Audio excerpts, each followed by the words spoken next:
नमस्कार, मेरा नाम आलोक है। आप लाइव स्टीज देख रहे हैं। हमारे साथ बिहार के वरिष्ठ पत्रकार अरुण पांडे जी हैं। हम उनसे बात करेंगे। अशोक चौधरी बिहार सरकार के मंत्री जिस तरह से बरस पड़े जहानाबाद में जाकर, उनका बयान आपने सुना है। उसके बाद जगदीश शर्मा ने भी काफ़ी कुछ कहा। पटना में मैंने उनका इंटरव्यू किया था। फिर अशोक चौधरी ने भी कहा कि ये भूमिहार के शंकराचार्य हैं क्या। तो आपको लगता है कि अशोक चौधरी ने क्या भूमिहारों का अपमान किया? ये बातें हो रही हैं। देखिए, इसको देखने की दृष्टि का सवाल है। अब जहानाबाद का चुनाव आप याद करेंगे कि जहानाबाद के लोकसभा चुनाव में क्या पृष्ठभूमि थी। इस बार चंदेश्वर चंद्रवंशी सिटिंग एमपी फिर चुनाव लड़ रहे थे और जहानाबाद भूमिहार बहुल क्षेत्र कहलाता है। अब वहाँ भूमिहारों के मान सम्मान का एक भाव जगा और अरुण कुमार जो उस इलाके से एक्स एमपी रह चुके थे, इस बार बसपा के कैंडिडेट बन गए। बीएसपी वही बसपा के कैंडिडेट बन गए और एक माहौल बना के भूमिहार इस बार एकजुट होकर वोट देंगे। देखिए, खासकर मध्य बिहार में अरवल, जहानाबाद, गया में भूमिहार के जो नेता हैं ना, आपस में ही सब में प्रतिद्वंदता, बड़ी कड़ी प्रतियोगिता रहती है। उसमें जब किंग महेंद्र थे तब, अभी जगदीश शर्मा हो, रामजतन सिन्हा हो, अरुण कुमार हो, सब एक दूसरे के खिलाफ हैं। इस चुनाव में कमोवेश सब एक साथ थे। इसका असर रहा कि हार जीत तो नहीं हुई, लेकिन अरुण कुमार ने खेल बिगाड़ दिया जदयू का और चंद्रवंशी हार गए और फिर सुरेंद्र यादव जीत गए। अब कल अशोक चौधरी वहाँ गए थे, 2 दिन पहले गए थे वहाँ, और उसी जहानाबाद में जो उस अशोक चौधरी चुनाव में प्रभारी भी थे, नीतीश कुमार के खासम खास हैं। आपको याद होगा प्रदेश कांग्रेस अध्यक्ष थे, अशोक चौधरी छोड़कर आए जदयू में। अब चलिए मंत्री हैं अभी, तो उन्होंने जो बातें क्या की, बातें की कि भाई हम यहाँ तो भूमिहार समाज बहुल है और भूमिहार ने नीतीश जी इतना बने, उनकी हमदर्दी रहती है, साथ हैं, यहाँ उनके कैंडिडेट को लोगों ने वोट नहीं दिया। तो ये क्या सच नहीं है? ये अलग है कि ठीक है, वो ये बात बोलना चाहिए कि नहीं बोलना चाहिए, यह अशोक चौधरी के ही विवेक पर छोड़ देते हैं। लेकिन जो वहाँ के नतीजे सामने आए हैं तो तथ्य यही है कि इस बार के चुनाव में भूमिहार वहाँ एकजुट होकर के जदयू को हराए। उनको राजद का कैंडिडेट जितना कबूल था, चंद्रवंशी की जीत नहीं देखना चाहते थे। यही तो बात हुई ना कि चंदेश्वर चंद्रवंशी को टिकट क्यों दिया नीतीश कुमार ने। अब इस पर राज जगदीश शर्मा ने कहा कि हमने पहले कह दिया था कि हम कुर्ता फड़वाने नहीं जाएंगे। बात सही कहा आपने कि जगदीश शर्मा से भी नीतीश जी ने बात की थी, जो चर्चा उस समय आई थी, उन्होंने रिफ्यूज कर दिया था। अरुण कुमार तो जंग में आ गए। अब जब इस तरह का अशोक चौधरी का बयान आया तो फिर भूमिहार का मान सम्मान की बात जगी और तुरंत पार्टी के ही प्रवक्ता नीरज कुमार ने बहुत भला बुरा कहा, बहुत रोष जताया। आपने देखा, इसके बाद फिर देखा अरुण कुमार ने तो उससे बढ़ चढ़ कर बातें कह दी, अशोक चौधरी पर तीखा हमला बोला। और फिर अनंत सिंह का भी बयान आ गया। अनंत सिंह तो साथ दे दिया अशोक चौधरी का। अशोक चौधरी ने, और इतने नहीं, अब अशोक चौधरी भी बैकफुट पर आए। जब भूमिहार नेताओं में नाराज़गी दिखी, यह लगा कि भूमिहार, अब तो आप जानते हैं कि अशोक चौधरी ने तो अपनी सफाई में यहाँ तक कह दिया कि हम भूमिहार के विरोधी कहाँ हैं, हमने अपनी बच्ची की शादी भूमिहार से लड़के से की है, किशोर कुणाल के लड़के से की है। तो ये बात जो एक तरह से वो सफाई की बात लगता है कि उन्होंने कहा जहानाबाद में कि कैंडिडेट तो नीतीश कुमार का था, तो फिर जब नीतीश कुमार ने कैंडिडेट दे दिया, उसके बाद जगदीश शर्मा थे, उन्होंने उसका विरोध किया है। सवाल यहीं से शुरू होता है। अब उन्होंने कहा कि विधानसभा में इनको टिकट के कोई हकदार ये नहीं होते हैं। सही है। अभी देखिए, अशोक चौधरी जो कुछ बात बोल रहे हैं, एक तो ये बिल्कुल पर्सनल है कि जगदीश शर्मा ने लोकसभा के चुनाव में जदयू के कैंडिडेट चंदेश्वर चंद्रवंशी को साथ देने से मना कर दिया था और उनके सुपुत्र राहुल शर्मा एक्स-एम-एल-ए हैं, वो जदयू का इस बार टिकट चाहते हैं। अब वो जिस ढंग की बात अशोक चौधरी ने कही है, वो उनको कहना चाहिए कि नहीं कि उनके पिताजी जगदीश शर्मा ने चुनाव में तो साथ नहीं दिया और बेटा के टिकट मांग रहे हैं।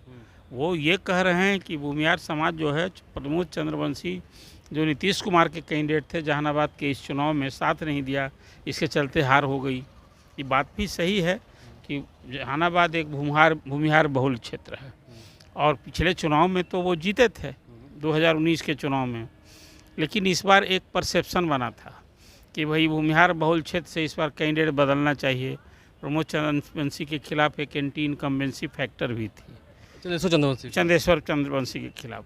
लेकिन पार्टी ने तय किया कि नहीं, अति पिछड़ी जात के हैं और उनको टिकट हम देंगे, टिकट मिला और जो आसार था, जो उम्मीद थी, वही हुआ भी। इस बार भूमिहार समाज ऑलमोस्ट एकजुट होकर के, और भले ही खास करके अरवल, जहानाबाद, मध्य बिहार की राजनीति में भूमिहार नेता में आपस में ही गला काट प्रतिस्पर्धा रहती है। उसमें चाहे वो जगदीश शर्मा हो, रामजतन सिंह हो, अरुण कुमार हो, ये सारे लोग एक दूसरे से, कभी किंग महेंद्र भी साथ थे तब भी, उस ज़माने से भी। अब अरुण कुमार कैंडिडेट बन गए तो जो लक्ष्य था, खेल तो हो ही गया। और इस सभी मीडिया का भी क्या था कि अरुण कुमार लड़ेंगे तो वो जदयू का खेल बिगड़ेगा। खेल बिगड़ गया, सुरेंद्र यादव जीत गए। अब अभी जो अशोक चौधरी ने बयान दिया है, अब ये बयान देना चाहिए कि नहीं देना चाहिए, उनके विवेक की बात है। लेकिन उनके इस बयान को लेकर के कि भूमिहार ने नीतीश कुमार का साथ नहीं दिया, जदयू का विरोध किया, ये एक विवाद का इशू हो गया है। अशोक कुमार भी भूमिहार समाज के बड़े चेहरे हैं। अभी देखिए, चेहरा तो है, इसमें कोई कैसे आप इनकार करेंगे कि चेहरा नहीं है। अब वो चाहे डॉक्टर संजीव हों विधायक, ये सारे लोग बड़े नाराज़ थे कि भाई क्या वो ये कौन होते हैं भूमिहार समाज के लिए वो इस तरह से सर्टिफिकेट देने वाले। तो यही तो हम जानना चाह रहे हैं, क्या अशोक चौधरी ने जो कहा भूमिहारों के हित में कहा या उनका अहित करने के लिए कहा? नहीं, देखिए, ये न हित में कहा न हित में कहा। देखिए, एक राजनेता को ऐसी बात करने से परहेज करना चाहिए। अब जाति विशेष पर कहीं क्या, वहाँ जैसे वैशाली में मुन्ना शुक्ला कैंडिडेट थे, वहाँ यादवों ने वोट नहीं दिया उनको। ये कोई बात होती है? देखिए, इस तरह की बात करने से पर, और वो भी भूमिहार समाज तो बड़ा सेंसिटिव है ना।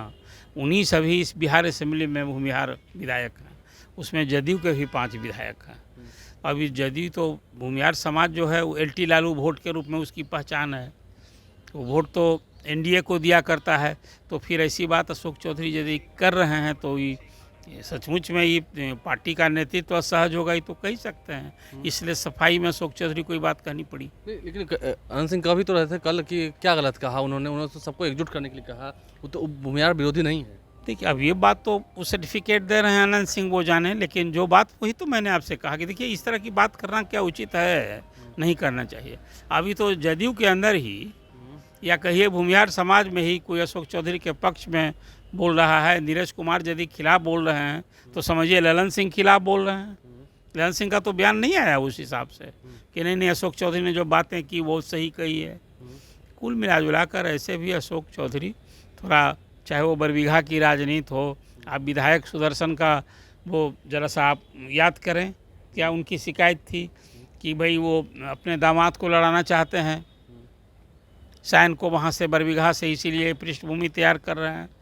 और अशोक चौधरी तो कभी बरबीघा से सुरक्षित क्षेत्र होते हुए तब चुनाव लड़े थे ना, लोकसभा का भी चुनाव लड़े, विधानसभा का भी चुनाव लड़े, और अब फिर अभी जदयू में है।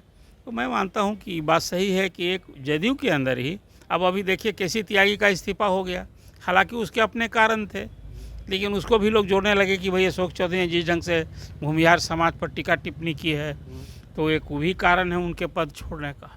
हालांकि वो दूसरे कारण से छोड़े हैं कि पार्टी का जो स्टैंड है कई इशू पर, और इम्प्रेस करने वाला बयान दे दिया था केसी त्यागी ने, तो उनको कहा गया, हालांकि वो तो कह रहे हैं कि अपने कारणों से किए हैं, लेकिन उनको प्रवक्ता पद छोड़ दिया है उन्होंने। हालांकि नीतीश जी के साथ रहने की उन्होंने बात की है।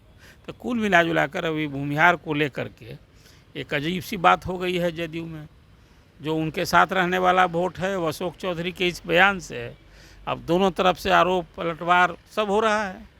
देखिए, कुल मिला के तमाम बातें थी जो छनकर आई। अशोक चौधरी ने जो कहा वो कैंडिडेट्स को लेकर के कहा, और कैंडिडेट भी वहीं पर थे चंद्रेश्वर जी, जिनके बारे में उन्होंने कहा कि नीतीश कुमार के जब वो कैंडिडेट हैं तो साथ क्यों नहीं दिया उनका, ये एतराज़ जताई। उसके बाद क्या नाराज़गी है हमने आपको इस वीडियो में समझाने की कोशिश की है। हमारे चैनल को सब्सक्राइब कर लें, साथ साथ फेसबुक पेज भी लाइक करें। धन्यवाद।